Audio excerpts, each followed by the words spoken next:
Hello there. Scotland's level of trade with the rest of the UK has reached such a high level that were it to go independent, the Scots economy would self-implode. Good luck selling that one to the Scottish electorate, Nicola.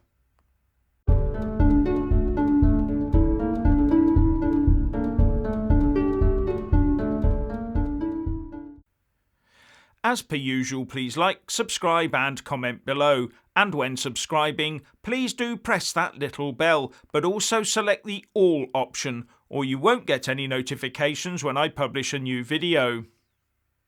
So, Scotland relies far more on trading with the rest of the UK than we thought. And as a result, the SNP Scottish Independence Campaign dream has come up against the buffers of hard fact. Because according to the Scottish Government's own figures, they now sell even more to the UK than they did before the Brexit referendum. And according to those stats, in 2019, Scotland exported 52 billion quid's worth of stuff to the rest of the UK. That's up 5% on what they sold us in 2018. Whereas they only sold £16.4 billion worth to the EU, an increase of just 2.6%. Now the SNP claims that the EU is 7 times larger than the UK market, so the rest of the UK just doesn't matter. Something those figures don't agree with. And the EU is the market they want to cosy up to. It's rule from Brussels that the SNP aspires to. But how then does Scottish trade with the rest of the world outside of the EU fare? Well, they actually exported more to the rest of the world than they did to the EU, 2.3 billion quid's worth more in 2019 to be specific. They sold £18.7 billion worth of stuff to the rest of the world, and that has increased by 4.1%. So to recap, in 2019, Scotland exported £52 billion worth of goods and services to the rest of the UK, up £2.5 billion or 5% on the previous year. It also exported £18.7 billion worth to the rest of the world outside of the EU, up £0.7 billion or 4.1%. And also sent £16.4 billion worth to the European Union, an increase of £0.4 billion or 2.6%. Not sure this is a good advert for an indie ref too.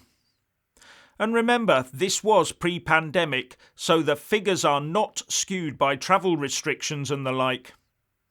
So although the EU single market is 7 times the size of the UK, the Scottish economy does not do 7 times more trade with it than it does with the rest of the UK, does it?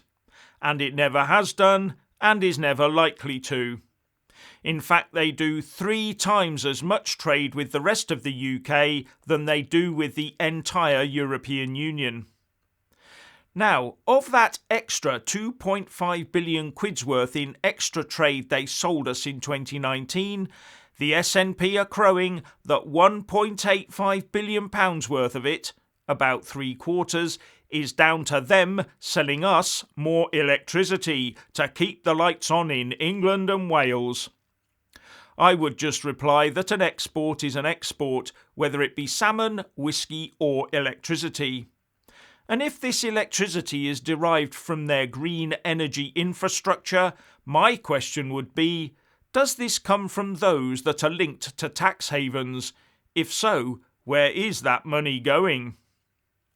Anyway, given the EU's penchant for threatening UK energy imports, we would have to assume that an independent Scotland would join that club, so maintaining interconnections with Scotland would probably be counterproductive for us.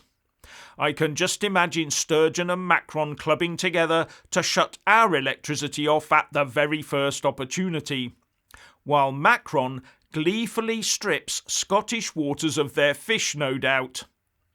But the serious question is, why would the people of Scotland want to jeopardise their trade with their real biggest trading partner, the rest of the UK. And in 2019, Scotland had full access to the EU market, so why were they not able to take advantage of it back then? Anyway, of the 3 main export markets that Scotland has, the Scottish nationalists want to put their most lucrative one at risk. They say that Brexit has wrecked their economy, so what would Skexit do to it? And unlike the UK when it left the European Union, Scotland wouldn't have a currency to call its own. In fact, that is the single biggest issue and blockage to independence faced by the Scots Nats, an issue they gloss over and hope no one in Scotland is paying attention to. Further, their exports to the rest of the world are part of UK trade agreements. If they left the UK, those would go. Now the SNP will no doubt claim they can have the best of both worlds, free trade with the rest of the UK and free trade with the EU at the same time, freedom of movement of workers with the EU and with the rest of the UK at the same time, and I wouldn't put it past them to claim they can use both the pound and the euro at the same time, no problem. The trouble there is that if they aspire to joining the EU, their trade with the rest of the UK would be governed by the very Brexit deal they say has damaged them so much. In fact, they'd be on the wrong side of that trade barrier where their largest market, the UK, is concerned. And I wonder how much of their trade in services would be protected by this, with their banking sector potentially severed from the support of the City of London. Think of all those sterling-denominated loans and mortgages. And the movement of people between Scotland and the rest of the UK would also be governed by exactly the same rules as for EU citizens post-Brexit. And the Scots Nats know it. Do you remember during the run-up to the last Holyrood elections when an SNP candidate, Emma Harper MSP, said that a border would be great because it would create jobs, despite the fact that a border would damage trade that Scotland would be relying on. And the rest of the UK would need a stiff border there to protect us from those that would exploit a new soft route into our country. Because we definitely would not be able to trust the SNP to do it for us. On a matter like that, the SNP would be like the French but 10 times worse. And I have to say, I'm not quite sure what the COP26 attendees will be thinking if they travel to some areas of Glasgow. Just a few days ago, the Mail said, world leaders from 120 countries will descend on Glasgow for the COP26 climate change conference in 2 weeks. But Scotland's second city is blighted by rubbish and fly tipping, as well as some of the UK's highest poverty, drug death and crime rates. And the report goes on to say, the buildings owned by Glasgow's council are decaying, with raw sewage coursing through cellars and rats hospitalising dustmen. What does Nicola do with all that Barnett formula money we send her?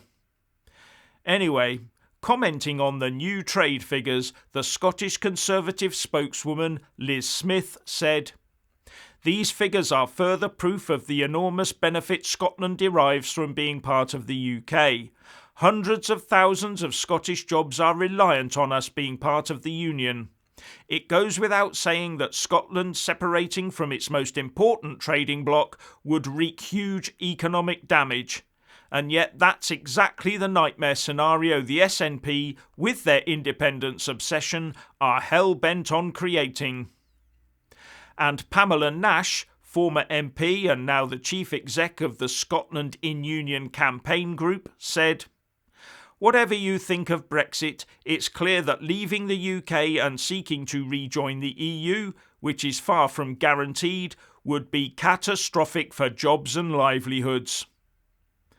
From what I can see, it's Nicola Sturgeon and the SNP that is the catastrophic disaster for Scotland, independence or not. So what's your opinion on these trade figures? Please like and comment below.